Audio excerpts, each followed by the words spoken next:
यदि आपकी उम्र 60 वर्ष से अधिक है और आपको चलने फिरने में तकलीफ हो रही है, सीढ़ियां चढ़ते समय सांस फूलने लगती है या टांगों में कमजोरी महसूस होती है, तो यह लेख आपके लिए एक चेतावनी है। ये लक्षण केवल उम्र बढ़ने का परिणाम नहीं है, बल्कि एक गंभीर स्थिति का संकेत है, जिसे मेडिकल भाषा में मसल लॉस या मांसपेशियों का क्षय कहा जाता है। एम्स, AIIMS और भारतीय चिकित्सा अनुसंधान परिषद ICMR की एक रिपोर्ट के अनुसार भारत में 60 वर्ष से अधिक उम्र के 70% बुजुर्गों में मांसपेशियों की ताकत धीरे धीरे कम हो रही है और इसका सबसे पहला असर टांगों पर दिखाई देता है। लेकिन अच्छी खबर यह है कि अगर आप सुबह की 6 आसान आदतें आज से शुरू कर दें, तो आप न केवल अपनी टांगों की ताकत वापस पा सकते हैं, बल्कि तेज चलने, सीढ़ियां चढ़ने और गिरने से बचने की क्षमता भी हासिल कर सकते हैं। आइए इन आदतों को विस्तार से समझते हैं। डालनेस। पहली आदत, बिस्तर पर 2 पॉइंट स्ट्रेचिंग। सुबह उठते ही बिस्तर से तुरंत कूदकर खड़े होना 60 वर्ष की उम्र के बाद एक बड़ी गलती हो सकती है।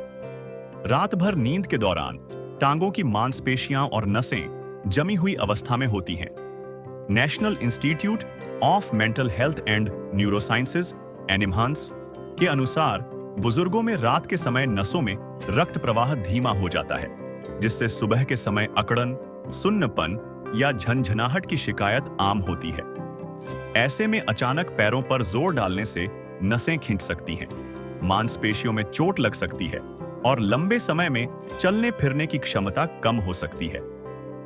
क्या करें? बिस्तर पर लेटे लेटे 2 पॉइंट स्ट्रेचिंग करें। दोनों पैरों को सीधा करें, फिर पंजों को ऊपर की ओर 5 सेकंड तक खींचें और उसके बाद नीचे की ओर 5 सेकंड तक दबाएं। इस प्रक्रिया को कम से कम 10 बार दोहराएं। यह आसान व्यायाम रक्त संचार को बढ़ाता है, टांगों तक ऑक्सीजन पहुंचाता है और मांसपेशियों को धीरे धीरे सक्रिय करता है। इससे टांगों का संतुलन बेहतर होता है और गिरने का जोखिम कम होता है। यह आदत खासकर उन लोगों के लिए जरूरी है जिन्हें सुबह टांगों में झंझनाहट, कमजोरी या खिंचाव महसूस होता है। यह छोटी सी आदत आपकी स्वतंत्रता को लंबे समय तक बनाए रख सकती है। वंडा या सॉन। दूसरी आदत, सुबह की धूप में 10 से 15 मिनट। सुबह की हल्की धूप सिर्फ गर्माहट ही नहीं देती, बल्कि यह आपकी टांगों की ताकत को भी पुनर्जनन करती है। एम्स की एक रिपोर्ट के अनुसार भारत में 60 वर्ष से अधिक उम्र के 80% बुजुर्गों में विटामिन डी की गंभीर कमी पाई जाती है। यह विटामिन मांसपेशियों को मजबूत करने और शरीर का संतुलन बनाए रखने में महत्वपूर्ण भूमिका निभाता है।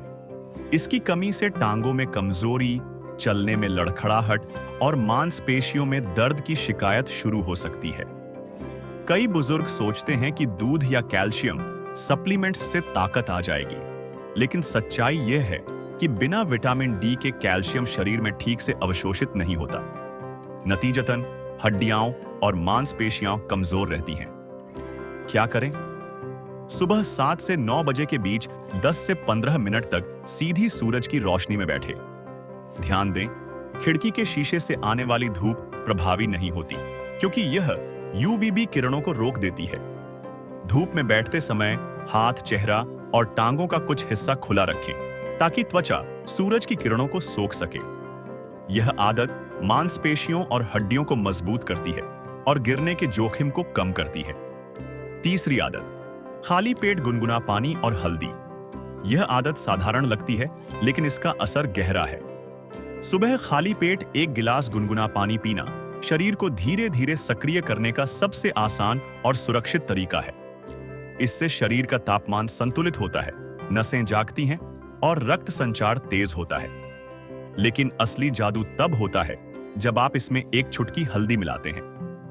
हल्दी में मौजूद कैरक्यूमिन एक शक्तिशाली प्राकृतिक एंटी इन्फ्लेमेटरी तत्व है, जो शरीर की सूजन को कम करता है।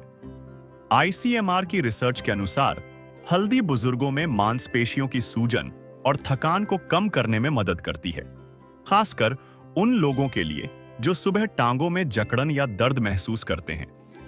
जब जोड़ों और मांसपेशियों में सूजन होती है, तो चलना फिरना दर्दनाक हो जाता है और यही दर्द धीरे धीरे आपको बिस्तर तक सीमित कर सकता है। क्या करें? सुबह नाश्ते से पहले एक गिलास गुनगुने पानी में चुटकी भर हल्दी मिलाकर पिए। ध्यान दें, हल्दी की मात्रा ज्यादा ना हो, क्योंकि खाली पेट आधा चम्मच से अधिक हल्दी नुकसान कर सकती है। यह आदत न केवल टांगों को राहत देती है, बल्कि पूरे शरीर की ऊर्जा को बढ़ाती है। चौथी आदत, 3M20 की न्यूरो एक्टिवेशन एक्सरसाइज। 60 वर्ष की उम्र के बाद शरीर में एक खामोश लेकिन खतरनाक बदलाव होता है।